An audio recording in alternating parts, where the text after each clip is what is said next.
SDA, ketua umumnya, sekjennya Romi.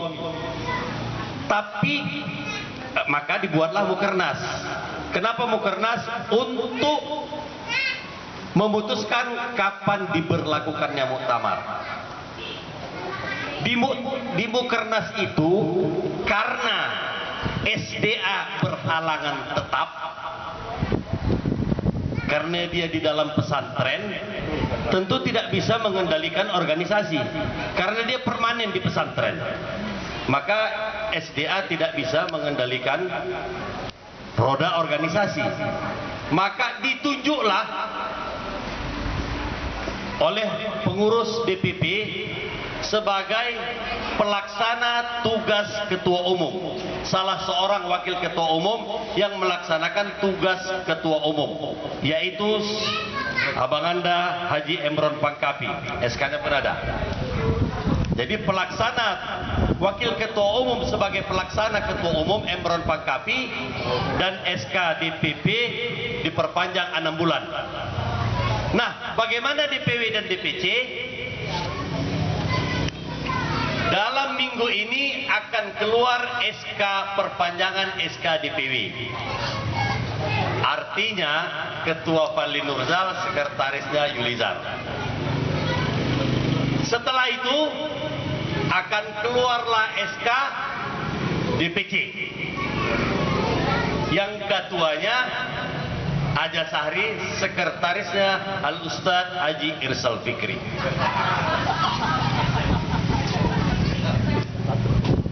Jadi yang selama ini yang mencuri-curi, yang SKT, yang apa, tak ada lagi dah. Udah selesai. Kembali ke titik 0 kilometer. Ya, PAC itu pun begitu. Ya, PAC itu pun begitu. PAC balik, DPC balik. Nah, bagaimana status? Ini kan begini. Ini pertanyaan.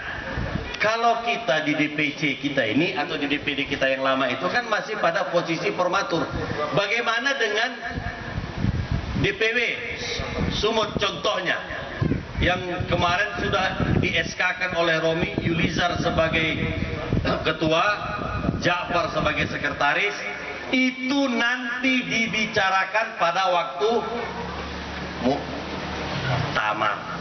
Bagaimana mainannya, apakah bongkar habis semua balik ke bawah atau bagaimana? Muktamarlah yang memutuskan, karena itu adalah pengambilan keputusan tertinggi partai.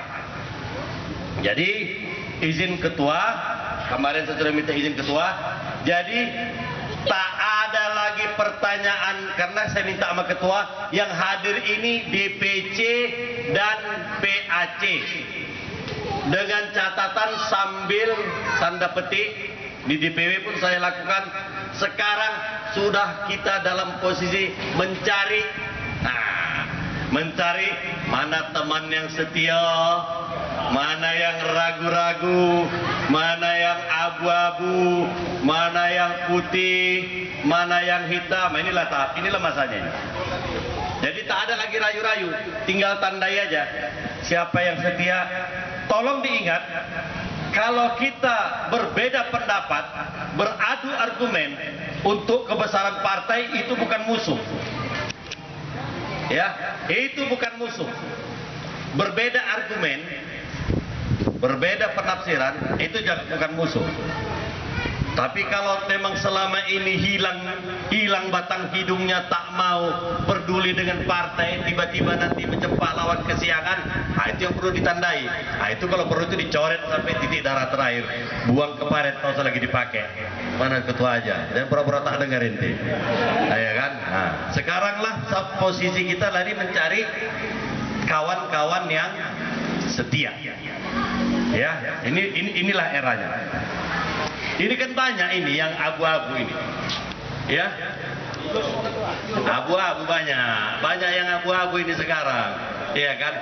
Yang lebih parah ini yang anggota DPR nih, kaki 2, kaki 3, kaki 4 pun dipasangnya. Sana sumbangnya juga, sini sumbangnya juga. Cari selamat, mana yang paling bisa menyelamatkan dia. Itu biasa. Nah, kadang-kadang dipasangnya lah jaringannya, dipasangnya lah di PAC, dipasangnya di ranting. Nah, itu tandai aja itu. Nah, siapa yang istiqomah melawan si Aja tapi setia kepada si Aja, beda itu ya.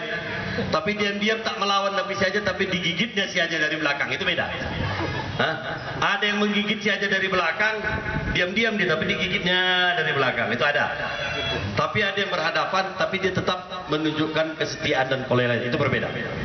Jadi inilah saatnya kita untuk mencari, sehingga ke depan kita berharap ini masa penyaringan. Jadi inilah masa kita untuk menyaring siapa yang memang siap rela berkorban untuk kebesaran partai, tapi siapa yang hanya untuk kepentingan dirinya semata-mata. Saya kira ini yang dapat saya sampaikan dalam silaturahim kita ini. Mudah-mudahan sehingga hari ini akan ada dua pertanyaan. Pertanyaan tentang masalah pembangunan Kota Medan, yang satu lagi masalah partai. Saya kira 2-3 menit saja pertanyaannya, 2-3 pertanyaan, langsung kita tutup, kembali ke habitat masing-masing.